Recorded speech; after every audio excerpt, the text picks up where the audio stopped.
Hello everyone, this is Attack the Backlog, the podcast where I, Marc, tries to make a dent in their backlog one game at a time.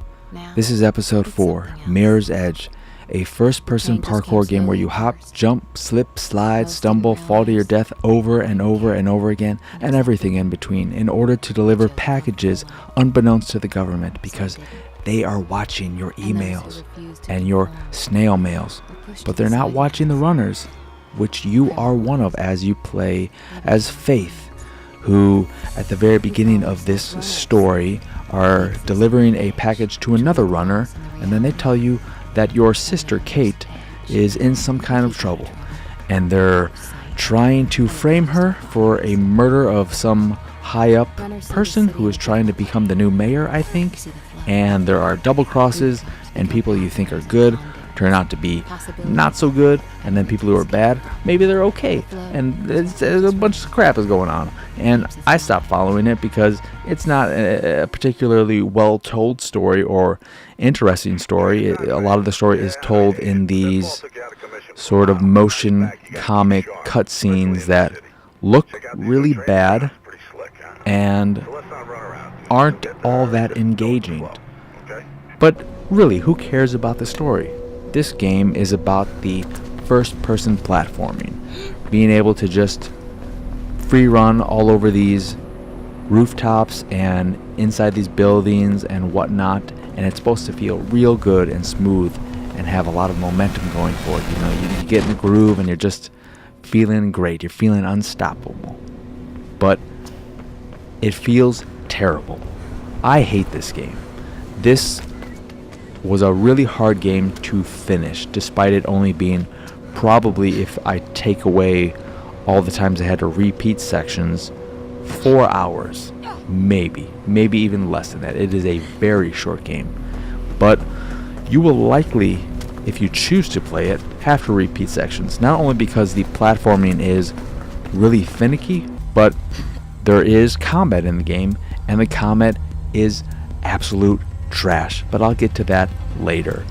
So my problem with the platforming is that it seems very inconsistent in whether or not you grab onto a ledge or are able to hop over a fence. It seems that the sensitivity in terms of whether or not you hit the point where you can interact with something is too high, and I found myself leaping across buildings and falling to my death many times. And then one time I would just land it, or she would actually grab onto the ledge that time.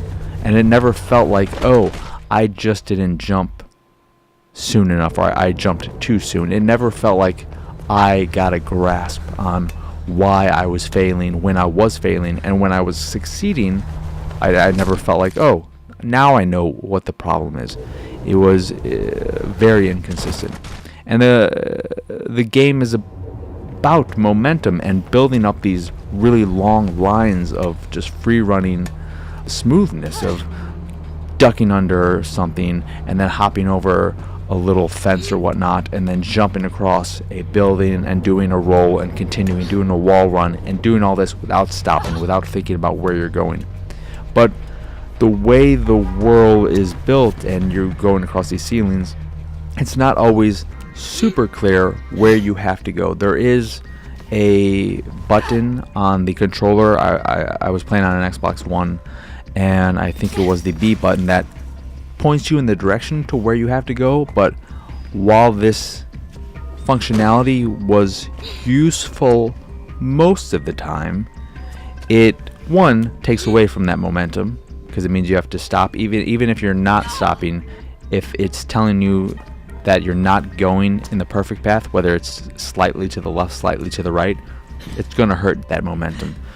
But in certain situations where I wasn't sure where I had to go and I was in a big room and I'd hit that button, it would do absolutely nothing. It would tell me nothing, and I would just have to figure it out on my own, which was really frustrating because that button exists for that purpose, for the time when I'm not sure at all where I'm supposed to go, and I need a little help, and that button is then useless. But in this world, there are objects that they don't glow, but they're just very vibrant red. And those indicate things you can hop off of or things you can interact with to some extent, which is nice. There is a harder difficulty that turns that off. I don't see why you would ever want to play the game in that mode. Not that I found having these objects lit up that useful, because usually it's like, okay, these giant pipes, I'm pretty sure I can climb them, and of course I can. But the free running, the parkour just never felt good. There were brief moments where I felt like I was in a rhythm for a very short period of time, but those were very rare and they did not last long at all. And that was disappointing, because I think there's potential in a game like this where you are free running in first person and parkouring. I think games since have done a slightly better job, in part because the entire focus of the game isn't on that. Like Dying Light has a decent system, but again, I haven't played that in a while. Maybe it's not as great as I remembering it, but I don't remember ever being as frustrated with Dying Light as I was with Mirror's Edge. But at the same time, Mirror's Edge is all about this. That was just a small part of Dying Light. And I think there's potential in this system, but in a different type of game, because the way Mirror's Edge is set up is that you are going through the story, the police and government officials are coming after you, and you are moving across the city and occasionally get into these gunfights and whatnot, which I will get to very, very shortly. But I think a structure that would work much better for a game like this would be something akin to Portal, where you are whatever, a test subject, I don't care, but they can have a loose story on there that maybe has a good sense of humor and a bit of cheekiness, and you just are put into these rooms where you have to figure out, okay, there are these various objects that I can interact with. How can I get from point A to point B? From the start of a room to the door that leads to the next room that will have a bunch of things that you can interact with to clear that room, and just move that way to get to whatever, the Wizard of Oz at the end of the maze of parkour rooms.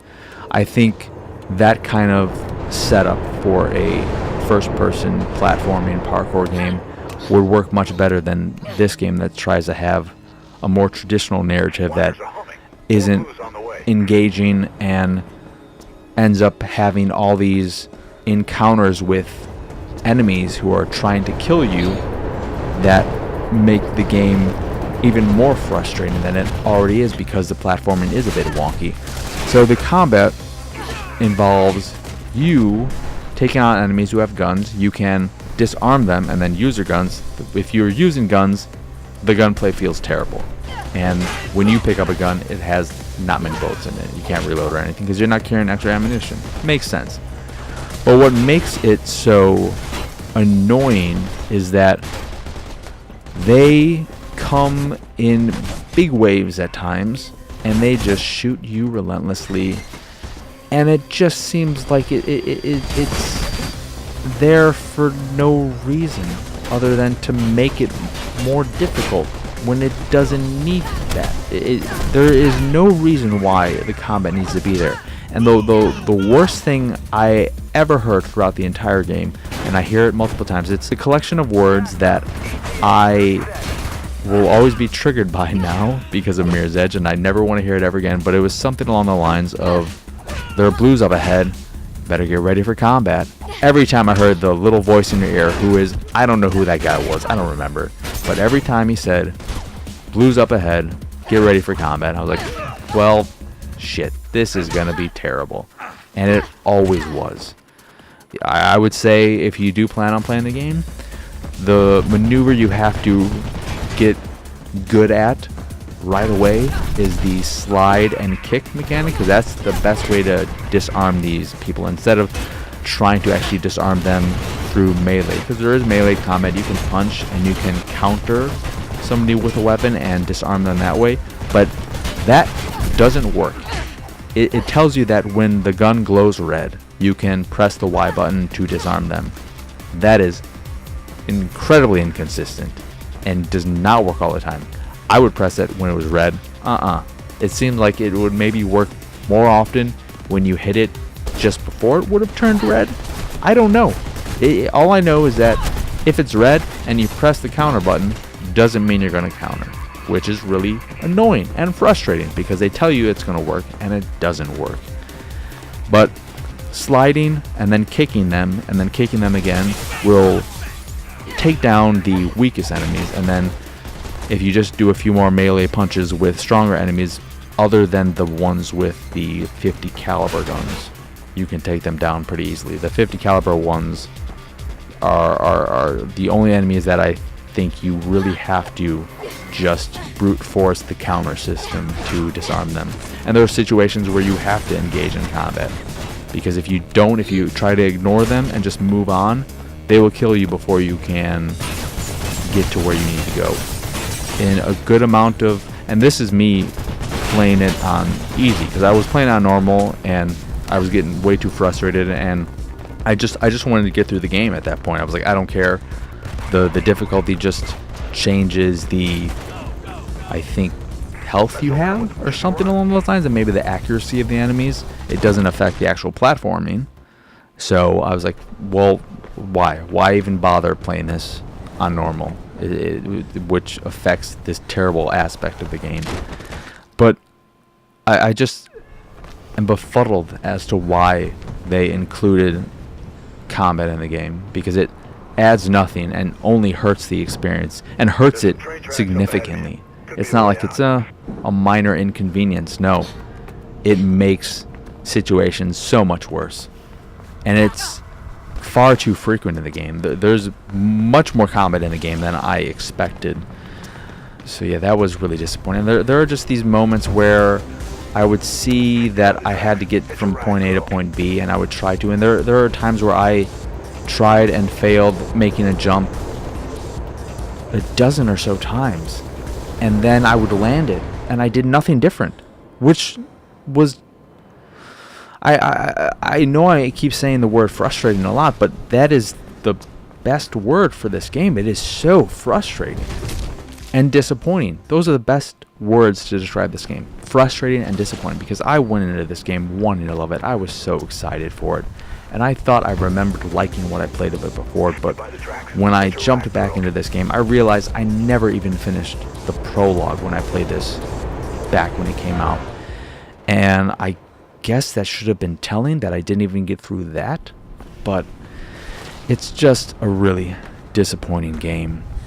And I'm very curious about Catalyst, the sequel, because I know that game is different. Structurally, it's more open, and I don't know how much combat is in it, but I'm curious to see if mechanically maybe it's a bit better in terms of the platforming, and if combat isn't as prominent and maybe even feels better, it might be worth revisiting that, because I played a few hours of that and I was like, oh, this is okay, but it was like a red box run. The one thing I will say positively about the game, and it's really the only thing I can say positively about the game, is that it still looks absolutely gorgeous. It is a great looking game. The minimalist aesthetic and cool color scheme, the whites and then grays and blue rays, it looks great, and that contrasted with the red, if you're playing on one of the normal difficulties, really makes those things pop out. It looks beautiful from a stylistic standpoint. I love the look of it, and from a technical standpoint, I think it still holds up very well.